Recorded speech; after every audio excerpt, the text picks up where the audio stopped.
I don't know what to say.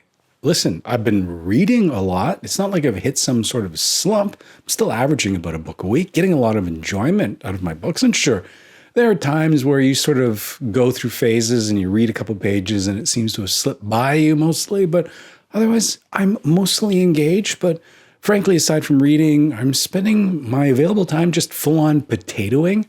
And so BookTube, as a result, has suffered somewhat. And so here I am, after weeks of an absence, deciding to actually film something easy, a tag video. It's the mid-year book Freakout tag. So let's get started. Number one best book you've read so far? It would be Invisible Women by Carolyn Criado Perez. Now, I know this isn't a literary masterpiece. This isn't literary fiction at all. It's just one of those books that's been living rent-free in my brain ever since I picked it up for work book club. It's totally a did you know book. One of those books that, midway through a sentence, you pop your head up and, turn to your spouse, your partner, your coworker and say, like, did you know? Did you know that women are 50% more likely to be seriously injured in a car crash, 17% more likely to die in a car crash as compared to men? And that's in large part because up until 2011, they simply didn't have female crash test dummies. They just substituted a smaller male crash test dummy in place of, which led to just ill-fitting around seatbelts, where the steering wheel is placed, where the pedals are placed in relation to the seat itself, all of that. Along those same lines, police protective armor, again, fitted to the male body that don't accommodate for larger hips and a bust, which means that women are far more likely to die by a stab wound because of ill-fitting protective gear. I mean, just wild. And even crazier, the story about a drug company that found a drug that really helped alleviate menstrual cramps. But they never took the research any farther because they didn't feel that it could be lucrative, that it could turn a profit. Funny story, that self-same drug would eventually get remarketed as a little blue pill to address male erectile dysfunction. I mean, crazy, right? And this book is just all about the patriarchal data bias that's inherent in everything around us and how it affects things like transit routes, snow removal, public washrooms, and how we treat heart attacks. After reading this, you truly do realize that it is a man's world. Anyway, this was one of my favorite reads of the first 6 months of this year. Best sequel that you've read so far? Well, I'll say The Book of Form and Emptiness by Ruth Ozeki. I had to get a little bit creative with this particular prompt because once again, I have not read any sequels to any books, so I imagine that this particular book exists in the same universe as her earlier novel, Tale for a Time Being. And of the two, I really did like Tale for a Time Being way more, but still, this one I really did enjoy. It's the story of 13-year-old Benji O, the son of Kenji and Annabelle O, this biracial child whose life slowly begins to unravel when his father, coming home drunk one night, decides to lie down in the alley behind their house. He's mistaken for garbage and subsequently run over and killed by a chicken truck. As a result, Benny starts hearing objects. He can hear coffee beans screaming, the arrogant chatter of coins, a window wailing mournfully when a bird hits it, or the sound of scissors threatening violence. Meanwhile, Benji's mother, Annabelle, is sort of negotiating her own relationship to objects. She sees the potential within objects. I mean, Michael's is this holy place filled with untapped potential. When she sees a pile of her husband's old shirts, she imagines this multicolored quilt that they could be. The thing is, she never actually gets around to completing any of those projects, and it's pretty clear that Annabelle's hoarding tendencies are starting to have ramifications for their tiny little life. We also have the book itself narrating a part of its story. It's this sort of fourth wall breaking literary device, a literary Deadpool with a little bit more chill. We've got a recovering drug addict called Aleph that leaves cryptic little messages in library books. We have a wheelchair-bound Slovakian poet, otherwise known as the Bottle Man. We've got ferret sky burials, helpful murder of backyard crows, disaster snow globes, And this sort of Zen monk meets Marie Kondo on book tour. I mean, there's a lot going on in this thing, and it can get a little bit shaggy at times, but I still did enjoy it because of, I guess, the Zen sensibility that pervades throughout. Because, I mean, in this current environment, who can't use a little bit of Zen sensibility sprinkled in your reading? So there you go. Best sequel that I read this year. Number 3, new release you haven't read but really want to, and that would be When We Fell Apart by Soon Wiley. And to be honest, it was the name that really tweaked my interest at first because Soon is in fact my mom's first name. Now, Soon Wiley here is a guy. He's biracial, the son of a Korean mother and a white dad. And this is his debut novel. Anyway, the Soon thing, a little weird. I don't know if it's a case of a Korean version of a boy named Sue. Maybe it's the suffix that changed things. I have no idea. Anyway, I want to check this out. The plot itself is about this Korean American that goes to Seoul, South Korea to teach Samsung executives about American culture. And while he's there, he meets this Korean girl, and the two, well, they quickly become inseparable until she's discovered dead. The police have ruled it a suicide, but he's pretty damn sure that that's not the case, and he's determined to get to the bottom of things.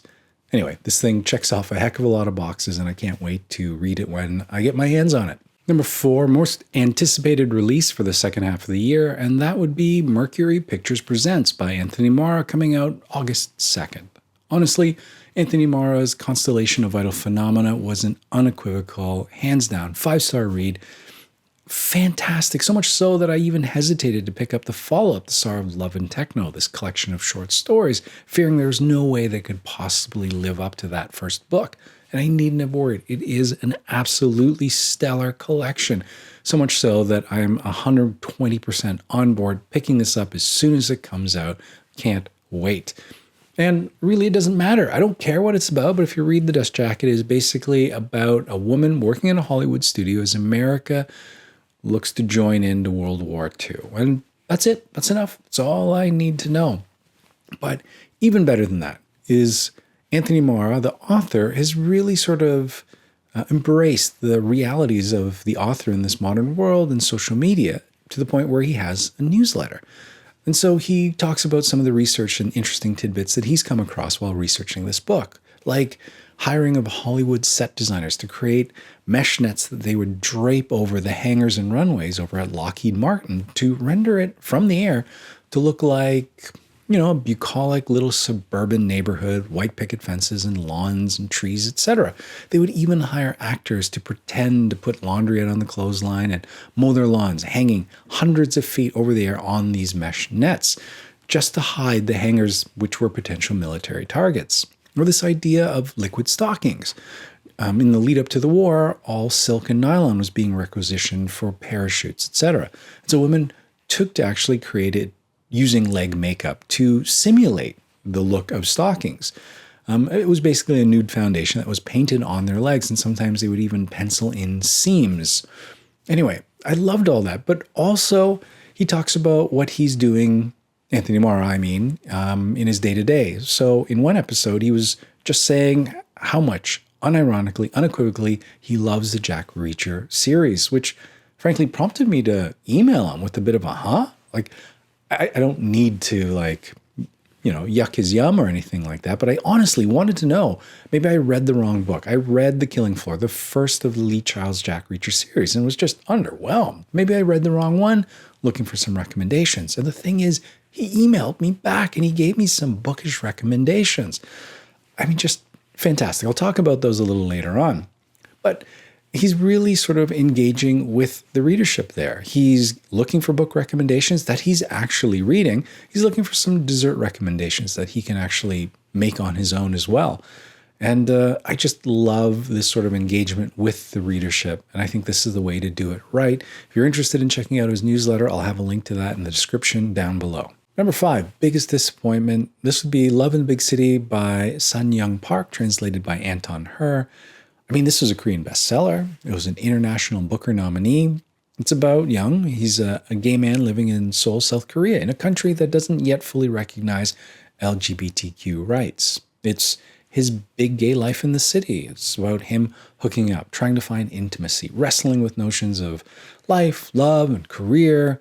And it's frank, unapologetic, warts and all. And frankly, it just didn't do it for me. I wasn't really interested or invested in the love life of a 20-something. I wasn't there for it. And maybe I did it no favors because I read it. This was one of a half dozen books I read on vacation. And when you're on vacation, you're looking at those beach reads that are primarily plot-driven page turners and not so much the slow existential crisis of this melancholic interiority. And yeah, it just didn't jibe with the other books that I was reading. And I know a lot of people love it, but really didn't do it for me. Number 6, biggest surprise. Well, same vacation I read Jade City. It's book 1 of the Green Bones saga by Fonda Lee. And this is an Asian soap opera mob novel. Talk about plot driven. This is sort of the page turnery type of book you need to have while you're lying on the beach. So you have the Green Bones. They're the residents of the island nation of Kikon, who are given great power. It's harnessed by utilizing the native island jade. And so this requires intense training and discipline because as they acquire more jade, they get more powers. But if they get too much, it can completely destroy their mind and bodies. Now, the island is controlled by 2 factions, the No Peak clan and the Mountain clan. And they've had an uneasy truce between them, but the Mountain clan seems intent on taking over the island for themselves. And the Call family of the No Peak clan is intent on not taking the threat lying down. And so this is book 1. There is a ton of world building going on, a huge cast of characters, but the plot never slows down. It never gets too explainy. It just keeps moving. Now, I don't know what it is. Usually with fantasy books, I'm kind of leery of them. I'm not a big fan of hairy-footed short people and dwarves and elves and mages. I'm not into literary Dungeons and Dragons, but throw that onto an Asian backdrop and apparently I'm all in. So this one, pleasant surprise. I really did enjoy it, and it was a perfect beach read for me. Number 7, favorite new author. I did a deep dive into horror manga artist and writer Junji Ito after reading his Uzumaki. So much so I dedicated an entire video to it. I shot earlier this year. You can go and check it out if you're at all interested, so I won't go into too much detail here. Needless to say, this Eisner Award-winning writer and illustrator completely got under my skin, and I just devoured a whole host of his illustrated short stories and just couldn't get enough of him this year. Number 8, newest Fictional Crush. Kay Ryan, a real poet, was someone that Emily St. John Mandel met at a literary festival in 2015. That's the basis of a poet in her latest book, The Sea of Tranquility, where she, at a literary festival in Copenhagen, muses and says, you know that phrase I can't help thinking about? The chickens are coming home to roost. Because it's never good chickens. It's never, you've been a good person, and so your chickens are coming home to roost. It's never good chickens. It's always bad chickens. And so that is my literary crush, the poet who has introduced this literary brainworm in my head that I can't stop thinking about, this idea of bad chickens. Bad chickens. Number 9, newest favorite character, that would be Bernie Gunther from Philip Kerr's series of books set in Germany post-World War II. This was the series recommended to me by Anthony Marr after I basically told him, what the F? When he professed his love for Jack Reacher. Said, okay, maybe Jack Reacher's not your thing. Perhaps you should binge on this series of books that follows Bernie Gunther, who spent 11 years as a homicide detective in Berlin before being conscripted into the SS when the Nazis took over. He demanded to be sent to the front lines, where he was subsequently captured, spent 2 years in a Soviet prison camp, and when he got out, he ran his late wife's hotel into the ground, not for nothing. It is based in the quaint little town of Dachau, so he decides to become a private eye. And I mean, I loved how pulpy and noir this was. Traditionally, you have 1930s Los Angeles with its, crooked cops, bent politicians, and ruthless gangsters. But here you have Nazis, actual Nazis, Jewish death squads, and in the middle of it all, Bernie just trying to be a better person despite being a horrible cynic. I love the language. It's filled with that sort of Sam Spade, Philip Marlowe, Mike Hammer, here's looking at you, kid, sort of noir language. This is just filled with that, and it's so much fun to read, and I'm so grateful to Anthony Marr for introducing me to this character. Number 10, books that made you cry. Well, frankly, no book has yet to make me cry this year because I am an unfeeling husk of my former self, as reduced to that because of COVID and isolation. But speaking of isolation, I'm thinking about Kristen Radke's graphic novel, CQ, that talks about loneliness, because loneliness is one of the most universal things that a person can feel. And obviously, we're pretty familiar with that given the pandemic and the isolation and sort of, staying away from other people for a lot of it. But as we emerge from that isolation, from that pandemic hibernation, and start interacting with people, those feelings of loneliness can persist, because she argues loneliness is also about the gap that exists between the relationships you have and the relationships you want.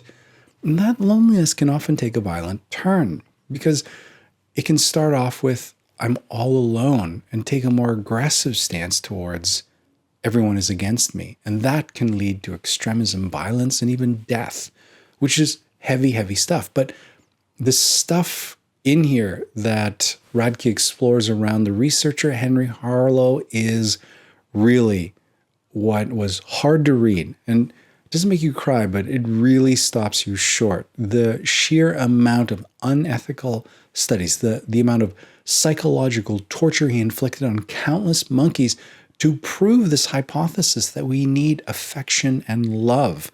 But in order to prove that, he deprived that of so many primates. And it is, frankly, hard to read. It's hard to see those images on the page. But it does reinforce the importance of love. Anyway, weird roundabout answer to that particular question, but that's the best that I can come up with. And in any case, check out CQ by Kristen Radke, because it is a really interesting read around loneliness. Number 11, books that make you happy. The Trees by Percival Everett. And let me be clear, this is a book about police violence and racially motivated lynching. So this is not, in fact, a happy book. It dedicates several pages to listing the names of those people killed as a result of this violence. So yes, not a happy book, but my gosh, it is still a hell of a lot of fun as he pokes fun at the backwood racist hillbillies that are living proof that inbreeding does not lead to extinction. There is a protracted episode with the former president cowering under the Resolute desk in the Oval Office, screaming at the vice president, demanding his hairdresser, and completely forgetting his wife's first name. This is fun in the same way that horror can often be fun. Lots and lots of little bits where you can see Percival Everett, the author, take the piss out of the racists that make up our world right now. And yes, that made me happy, and it was fun to read. Number 12, the most beautiful book that you bought or received this year. Junji Ito, yet again for the win. I know the insides are pure horror fuel, but I gotta say, this packaging from Viz Media is a thing of beauty. I appreciated having a manga in a completely self-contained edition like this. Gorgeous packaging, gorgeous collection. Really, really did like this. And finally, 13, what books do you need to read this year? I need to read the books for the BookTube Prize. I have been a judge since the BookTube Prize has started. Somewhat reluctantly, I admit, because I always get nervous about being able to read all the books in my particular cohort.